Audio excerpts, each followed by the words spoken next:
দর্শকরা প্রচণ্ড গরম পড়েছে, যার কারণে টুকলি যদি স্লিভলেস নাইটি পরতে পারে, হ্যাঁ আমাদের 64-65 যদি স্লিভলেস নাইটি পরতে পারে, তাহলে আমার তো পরার কোনো ব্যাপার নেই, কারণ টুকলি মেয়ের বয়সে আমি। সেই জন্য না অশ্লীল লাগে অনেক সময়, সেই কারণে আমি বলি। বাট ঠিক আছে, আমার হাতটা একটু দেখা যাচ্ছে, একটু অ্যাডজাস্ট করে নিও। তো তোমাদের সকাল সকাল বলি, তোমরা সবাই কেমন আছো? Hello, welcome back to our channel Bengali blogger Moumita. তোমরা সবাই কেমন আছো? আশা করি তোমরা সবাই খুব খুব খুব ভালো আছো। যারা কিনা এখনও পর্যন্ত আমার চ্যানেলটিকে সাবস্ক্রাইব করোনি, অবশ্যই সাবস্ক্রাইব করে অল নোটিফিকেশনটা অন করবে, লাইক করবে, কমেন্টস করবে এবং ভিডিওটা ভালো লাগলে শেয়ার করে দেবে। আর যারা কিনা ব্লগ যদি দেখার ইচ্ছা থাকে, তাহলে মৌমিতা টাইম স্টোরিতে গিয়ে চেক আউট করে নেবে। তো গতকাল যেখান থেকে ভিডিওটা শেষ করেছিলাম, সেখান থেকেই আজকে শুরু করব। সেটা হচ্ছে বামন টুকলিকে তালা মেরে যায় বাইরে থেকে। এর রহস্যটা কি? কেনই বা বামন টুকলিকে তালা মেরে যায়? তাহলে টুকলি কি মানে অ্যাঙ্গেল মারে, কোনো বাজার আলা বা কোনো অ্যাঙ্গেল মারে, বা এমন কিছু কাণ্ড হতে পারে যে টুকলি বেরিয়ে যাবে হঠাৎ করে? সেরকম কি কোনো কারণ? না হলে বাইরের দিক থেকে তালা কেন দিয়ে যাবে? হতে পারে যে টুকলির ডিস্টার্ব ফিল হবে না, মানে এই কারণেই বলছি। টুকলি ব্লগ শ্যুট করছে, সেই সময় যদি বামুন এসে ডাকে, তাহলে টুকলির অসুবিধা হতে পারে, যার কারণে বামুন কিন্তু তালা দিয়ে যায় এবং আসার মানে যখন আসবে খুব সহজে খুলে ঢুকে যেতে পারে। কিন্তু ওদের তারপরও কালকুঠরিতে একটা দরজা আছে, হলুদ রঙের দরজা, যেটা দিয়ে টুকলি মানে যেই প্যাসেজটা আছে, ওই প্যাসেজটার পরে কিন্তু ওই কি বলে রান্নাঘর কাম ডাইনিং সমস্তটা। তাহলে ওই দরজাটাও নিশ্চয়ই টুকলি খুলে রাখে না, ওখানেও একটা তালা মারে। তাহলে বামন তো তাহলে তো টুকলিকে ডাকবে যে টুকলি খোলো, টুকলি তখন বলবে আসছি। আচ্ছা, তাহলে মানলাম টুকলি যদি এই কথাটা বলতে পারে যে আমি ওই গেটটায় কখনোই তালা দিই না, আমি মেনেই নিলাম। তাহলে সেদিন যখন গ্যাসের ব্যাপার ছিল, তখন টুকলি এরকম কেন করছিল? এসেছো তুমি, এসেছো, এই জন্য তো ফোন করেছি। তাহলে এটা কি শুধুই কন্টেন্ট ছিল দর্শক বন্ধুরা? কি মনে হয় শুধুই কন্টেন্টের জন্য টুকলিকে বাইরে গিয়ে বামুন যে দরজা খুলে ভেতরে আসবে সেইটার অপেক্ষা করতে হয়েছে? আপনাদের কি মনে হয়? অবশ্যই কমেন্ট সেকশানে জানাবেন। আমি এটা রহস্য বুঝতে পারলাম না, কেন তালা দিয়ে যায়। নিশ্চয়ই কোনো ব্যাপার আছে। আর টুকলিকে একা ছাড়ে না, নববধূদের মতন সবসময় বামন ট্যাকি করে নিয়ে ঘোরে। যদিও বা বামনের থেকে টুকলিকে মানে কীরকম একটা লাগে, মানে বোঝাই যায় যে মানে বৌদির সাথে প্রেম করে বিয়ে করেছে, সেটাও কিন্তু টুকলিকে লাগে না। টুকলিকে কীরকম লাগে বলো তো দর্শকরা? সেটা হচ্ছে মাসিমা, মাসিমা বা জেঠিমা, ঠিক আছে, বা ছোট কাকিমাও লাগে না। জেঠিমাদের সাথে প্রেম করলে যেরকম ব্যাপারটা হয়, ঠিক সেম টু সেম সেরকম লাগে দর্শক বন্ধুরা। তো কথা হচ্ছে টুকলিকে বামন কেন একা ছাড়ে না? টুকলির তো মানে যথেষ্ট বয়স হয়েছে। টুকলি নিজেই বলে যে 15 মিনিটের রাস্তা। তাহলে 15 মিনিটের রাস্তা, যেই দিন ধরো বামন মোটে আসতে পারবে না, মোটে আসতে পারবে না, কেবলমাত্র সেই দিনই টুকলি হেঁটে হেঁটে যায়। আদারওয়াইজ কিন্তু টুকলি বামনের সাথেই যায়। আর বামনও কিন্তু টুকলিকে সেমভাবে ছাড়তে চায় না। এর রহস্যটা কি দর্শক বন্ধুরা? কেন ছাড়তে চায় না?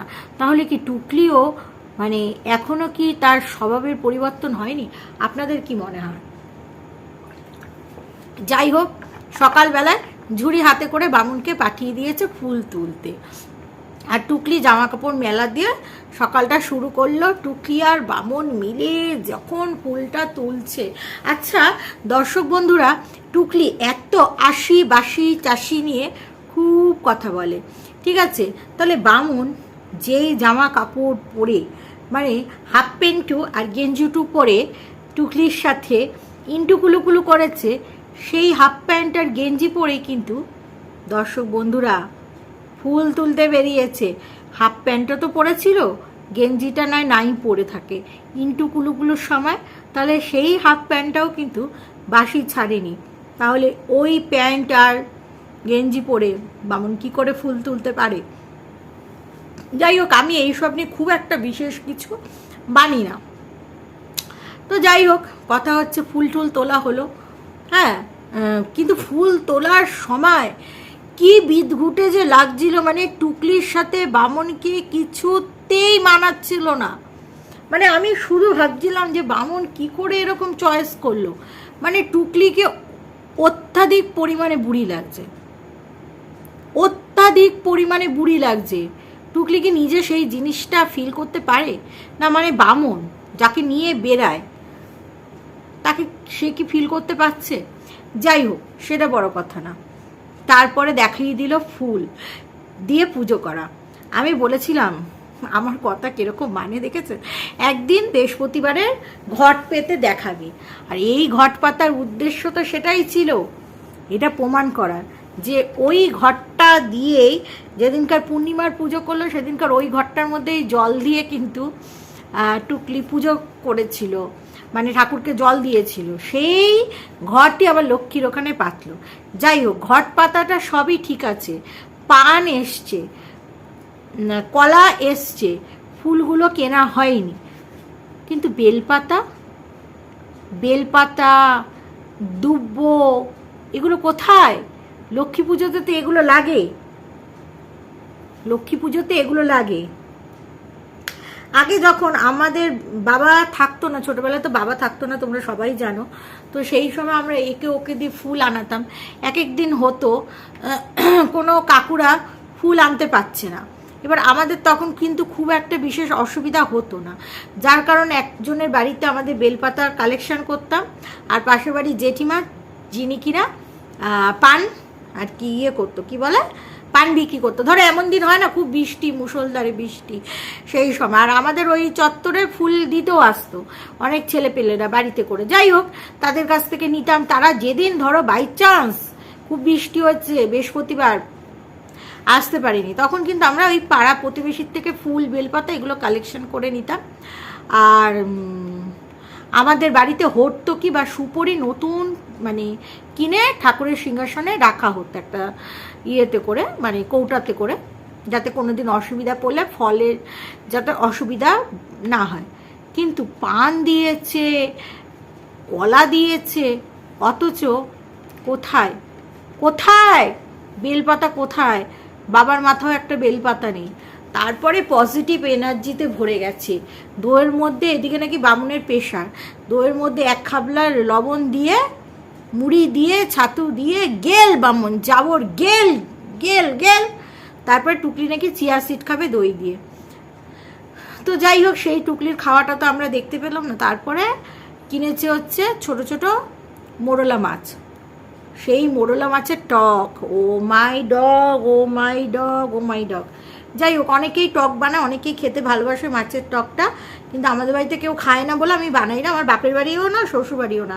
মাছ আবার কি টক খাবে? অনেকে আম দিয়ে করে, অনেকে তেঁতুল দিয়ে করে, বাট আমি রেসিপি কিন্তু জানি, কিন্তু কেউ খায় না বলে। আর আমি তো মাছ খাই না, তো আমার মাছ খাওয়ার অত ইন্টারেস্ট নেই। তো যেটা বলছিলাম আর কি, যাই হোক, প্রথমে অমলেট করলো। যেই প্যানে, দর্শক বন্ধুরা, যেই প্যানে অমলেট করলো, সেই আঁশটা খাইশটা মার্কা। তোমরা দেখবে ডিমের যেটা প্যানে অমলেট করবে, ঠিক আছে, সেই অমলেট করার পরে তোমরা ওই প্যানে কিচ্ছু রান্না করতে পারবে না, প্যান বা কড়াইতে। একটা তেলে দিয়ে খুন্তি দিয়ে একটা কেমন একটা আশখাসটা গন্ধ। তোমরা ভাবো টকের মতন একটা জিনিস সেই ওই ফ্রাই প্যানের মধ্যেই করে ফেললো। মাছ ভাজাটা তো দেখলাম না, ওই ফ্রাই প্যানের মধ্যেই টকটা করে ফেললো। ভাবতে পারছো তোমরা কি, মানে মাছটা আর ওই খাইশটা মার্কা ডিমের গন্ধ কীরকম হবে ওই টকটা খাইতে? আমি তো দেখতাছি আর বামুনের কথা ভাবতাছি, বামুন তুই কোথায়, কার পাল্লায় পড়েছিস? তোর মা তো রান্না করে, মানে বামুনদের কারোরই রান্না অতটা পদের নয়, তাও বামুনের মা একটু ঠিকঠাক লাগে, বয়স আন্দাজে ঠিক আছে, সাবেকিয়া রান্না বান্না করে, ঠিকঠাক লাগে। কিন্তু টুকলি কি অখাদ্য, কি খিস্টা, কি পিষ্টা। তো যাই হোক, এই সমস্ত রান্নাবান্না করলো, সোয়াবিন করলো, করে 4খানা ডিম, 5খানা না 6খান টুকরো করলো, ছোটকে ছোটো, চুটকি চুটকি। আরে 4খানা ডিম, 2টো অমলেট করবে, মাঝখান থেকে ভাগ হবে, একটা একটা একটা একটা খাবে তো বামন আর ও। এবেলা একটা একটা, মানে একটার হাফ, ওবেলা হাফ, একটাই হলো ডিম। সেইটা কুই খাইস্টার মতন 5-6খান করছে, ওই আর রাইখা দেবে, সকালবেলা চবর চবর করে মারবে, নাহলে রাত্রিরে ভাত দিয়ে মারবে। জানি না ওর কি কেলেঙ্কারি কাণ্ড, ওর পরের দিনও ও খাইবে। তো যাই হোক, এই সমস্ত দেখালো। দেখানোর পরে আজকে আমাদের দেখাবে ফ্রিজ কি করে পরিষ্কার করতে হয়। ওই ফ্রিজের যে দিয়ে স্প্রে করে, ওই আমরা অনেক দিন ধরে শিখেই যাচ্ছি। যাই হোক, ব্লগ করলে না অত খেয়াল থাকে না কখন আমরা কি শিখিয়েছি, কি করেছি, কারণ আমারও খেয়াল থাকে না কি দেখিয়েছি। কখনো দেখাতে যাই ভাবি এইটা তো আগেও দেখিয়েছি। যাই হোক, যেটা ঠিক আছে দেখিয়েছে, ঠিক আছে, কিন্তু নিজেই জ্ঞান মারছে। আমার বাবা বলতো ফ্রিজের উপরে ওইসব জিনিসপত্র রাখতে নেই, অথচ নিজে নাইটির উপরে ফ্রিজের উপরে অত ভারী জিনিস রাখতে নেই, সেই আমরাও জানি। সেখানে বড় বড় শ্যাম্পুর ডাব্বা, আরও কত ডাব্বা। কেন করেনি বাথরুমের এক, ভাবো কেন করেনি? দেয়ালটাকে ঠিক রাখবে বলে। বলি দিদিরা তো ওইখানে তো আগে হাঁকদ মুততো, আগের ভাড়াটিয়ারাও তো হাঁকদ মুততো, তারা কি র্যাক ছাড়াই ব্যবহার করেছে? একটা র্যাক যদি ব্যবহার করা, এই তো দিদি বলিস, আমার দিদি আমাকে নিজের মানে বাড়ির মতন ফিল করায়, বুঝতেই যায় না আমি ভাড়াটিয়া। তাহলে তুই যখন ভাড়াটিয়া বুঝতে দেয় না, ওখানে পেরেক পুঁতে কর, ছোট ছোট টাঙিয়ে দে। তোদের তো ওই বাড়িতে ছিল না, ওই বাড়িতে ওরা ফ্রিজের উপরে রাখতে, এইটা আমার খেয়াল আছে। ওই বাড়িতে ওইটা ওর অভ্যাস, ফ্রিজের উপরে অত ভারী ভারী কেউ রাখে? তুই বলিস যে র্যাক লাগালি ওই যে বেসিনের উপরে র্যাকটা লাগালি, তাহলে ওখানটায় কেন বাথরুমে কেন লাগানো যাবে না? তুই তো বেসিনের উপরেও র্যাকটা লাগিয়েছিস। সবসময় নিজের সুবিধা মতন কথা বলো। আর তুই যদি ওখানে র্যাক না লাগাতে পারিস, তাহলে আমি তোকে একটা বুদ্ধি দিচ্ছি। ওই যেই সেলফ, ওই ট্রলি টাইপের সেই সেলফটা কিনেছিস না, 3 থাকে না কয় থাকে, সেই কিরকম কিনেছিস না, আলু ফালু রাখিস যেটা, ওই রকম একটা ট্রলি টাইপের সেলফ কিনে নিবি, ওর উপরে রাখবি। ফ্রিজের উপর রাখিস কেন? হ্যাঁ, কি বিশ্রী লাগে ফ্রিজের উপর রাখলে? ফ্রিজের উপরে কেউ রাখে? একবারে জিনিসপত্র, শ্যাম্পু, সাবান, মাবান, সমস্ত কিছু ওখান থেকে আমরা নিয়ে বেরিয়ে যাই। দিদি যদি এতই ভালোবাসে, তাহলে একটা বলবি দিদি কি করব, বাথরুমের জিনিস, টয়লেটের সব জিনিস ওখানে রাখতেই হবে, রাখ। আর বারবার এই কথাটা শুনিস কেন রে? যে এই বাড়িতে খুব জল, তো কোনো জলের অসুবিধা নেই, তাই জল টল সবই আছে, কিন্তু কলটা হয়ে গেছে অত্যাধিক নিচুতে। ওখানে একটা পাইপ দিবি, ছোট্ট 3 থেকে 4 ইঞ্চির একটা পাইপ কিনে নিবি, ওই পাইপটা পুঁতে দিবি, মানে মুখের মধ্যে লাগিয়ে দিবি, নলের মাধ্যমে বালতিতে জল নিয়ে কাজ করবি, কোনো সমস্যা। আরেকটা কথা, আমি একটা বড় ব্লগারের কথা শুনলাম, তার কন্টেন্ট নাকি তুই চুরি করছিস। এই কেন রে লোকের কন্টেন্ট চুরি করিস? সে তো তোর সম্পর্কে অনেক কথা বললো রে, যে তুই কন্টেন্ট চুরি করছিস। হ্যাঁ, তোর খালি চুরি করার স্বভাব, তুই খালি আমার বাবা মায়ের শিক্ষা এই সেই এরকম কথা বলিস। হ্যাঁ, তুই তার কন্টেন্ট, তার টাইটেল রোজ চুরি করে বসাচ্ছিস। সে কিছু বলছে না, বলছে নকল কর, এদের সাথে মুখ লাগাবো না, প্রয়োজন পড়লে লাগাবো, বাট কিছু তো মানুষের রয়মসম করে। হ্যাঁ, তুইও তো নিজে বড় ব্লগার বলে দাবি করিস, তাহলে ওরকম ওর তো ভিউজ তোর থেকে অনেক বেশি হয়, তা তুই তার এরকম কন্টেন্ট চুরি করছিস। সেম। তুই যে টুকলি চোর, এটা সবাই ধরে নিয়েছে।